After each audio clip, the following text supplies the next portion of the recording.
तुकाराम महाराज विठ्ठलाला म्हणतात की विठ्ठला, मला जिथं गेलं तुझेच पाय दिसतात, तूच दिसतोस, तुझ्याशिवाय मला दुसरं काहीच दिसत नाही. म्हणजे याच्यामध्ये तुकाराम महाराजांनी ईश्वराला सर्व व्यापक रूपामध्ये आपल्याला सांगितलेलं आहे.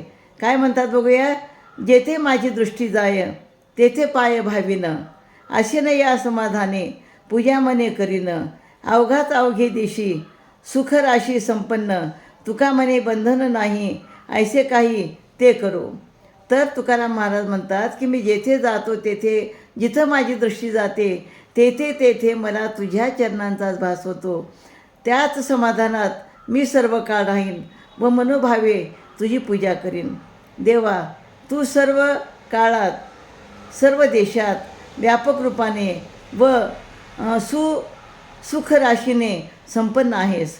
तुकाराम महाराज म्हणतात की ज्यामुळे पुन्हा संसार बंधनात पडावे लागणार नाही, असेच काहीतरी आपण साधन करूया.